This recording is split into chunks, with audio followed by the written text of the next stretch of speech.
Namaskar all the students, myself Umesh Kumar Shekhawat, and today I am going to teach the next topic in chapter 2, that is structure of atom, and the topic is the Bohr's model. Already discussed in the last video, that is what is the atom. It's a non-cuttable and the non-divisible meaning of the atom, and the subatomic particles of atom is a proton, electron, proton and neutron. Electron have the negative charge and the proton have the positive, and the neutron is a neutral charge.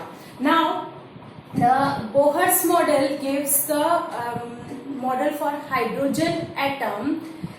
To explain the line and spectrum of hydrogen atom, Niels Bohr proposed a model. This is the Bohr's model. Proposed a model of an atom on the base of the Planck's quantum radiation theory. Now the postulates of the Bohr's model, it means that उसने जो भी observations किए, जो experiment किए, on the basis of experiment give some postulates.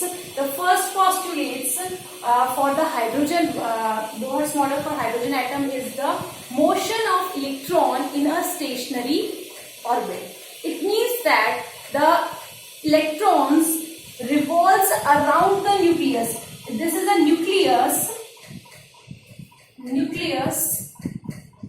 और nucleus की discovery किसने की थी? रदरफोर्ड ने। रदरफोर्ड ने ही बताया था that is protons are present in a nucleus and we know that the protons have the positive charge. It means that nucleus have the positive charge. Now electrons, according to Niels Bohr, electrons revolves around the nucleus in a stationary orbits and give the names of these orbits. That first orbit, यानी first जो orbit है उसमें कोई electron अगर move कर रहा है तो that is 1 equals to k, and again 2 equals to l, and the 3 equals to m, and the 4 equals to n. These are the orbit names. Now also the energies of the electrons are here is a fixed, so gives the also called the energy shells. इनकी खुद की यहाँ पे energy जो होती है वो fix होती है due to the reason the orbits also called as a energy levels और एनर्जी शेल्स. जब हम बात करते हैं एनर्जी लेवल्स की, that is E1 the first energy level, that is E2 the second energy level, the third is E3 and E4 just going on. Now the difference in between the two energy levels, it means that E2 minus E1 is equals to delta E. It means that the change, difference in between the two energy levels, that is delta E. This is the first postulates given by the Niels Bohr, that the electrons moving in a orbit, this orbit will be the stationary phase. Now the second postulates of Niels Bohr for hydrogen atom, that is fixed energy of electron. It means that the electrons remain in a particular orbit. जो भी particular orbit में electron रहता है, it does not lose or gain energy. यानी अपने orbit में energy ना तो लूज करेगा और ना ही गेन करेगा. This means that energy of an electron in a particular orbit, that is particular orbit remains constant. यानी अपने ऑर्बिट में जब भी इलेक्ट्रॉन मूव करेगा तो एनर्जी में कोई चेंज नहीं आएगा. It means that in this condition the energy of the electron remains constant. That's why these orbits are also called the stationary states. जो orbits हैं उनको क्या कहा गया है? Stationary states के लिए कहा गया है. This is the second postulate of the Niels Bohr model for hydrogen atom.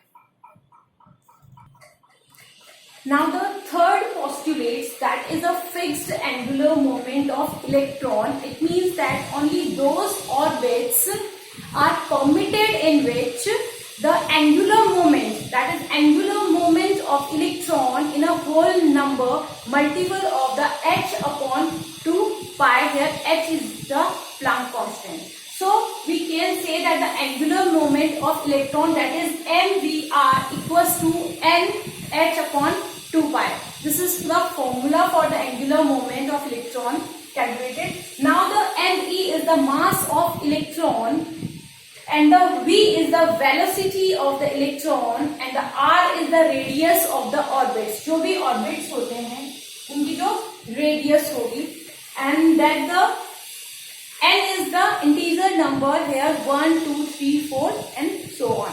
Now the h upon 2 pi, h here, the h is Planck constant, and the combined value, that is h upon 2 pi, is the electron move in a fixed orbit only. ये जो equation है वो show करती है जो भी electron है, it's a move in a fixed orbit. This is the third postulate given by the Niels Bohr. Now the next and the last postulates of the Bohr's model, that is energy change during the transition of electrons. It means that electrons move from the first energy level to second energy level. We know that when energy from some external sources is supplied to the electron, it may jump to some higher energy levels by absorbing the definite amount of energy. It means that कि हम बाहर से supply करेंगे energy, and the electrons which move in a first energy level absorb the energy in form of photons and then jump to lower state to higher state, and then when come from again to higher to lower state, the electron emitted the energy. So the energy change, that is the delta E, here we can write that is E2 minus E1. We know that the delta E equals to h nu. Then we can put the value of delta E. We know that the delta E equals to h nu. Now put the value that h nu equals to E2 minus E1. Now rearranging, the mu equals to E2 minus E1 upon, that is h. That is the mu of the orbits, that is radiation emitted. यानी जो भी हम waves frequency निकाल रहे हैं, that is the mu for the wave frequency of the waves which are emitted during the transition. यानी higher state से जब लोअर स्टेट में आता है तो जो emitted frequencies हैं, these are the calculated by this formula.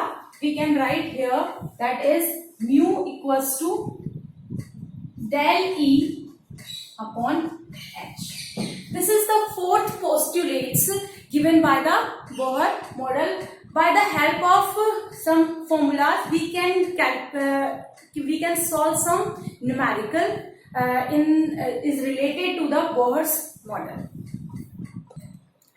Now today's homework is, the question is, if energy differences between the electronic states of hydrogen atom is the 2.1468 Kelvin joule mole inverse, and what will be the frequency? So हमें यहाँ पे calculate क्या करना है? Frequency. That is, what will be the frequency of light emitted when the electron drop from the higher to lower energy state, and this is the Planck constant value in given the question. Thank you very much.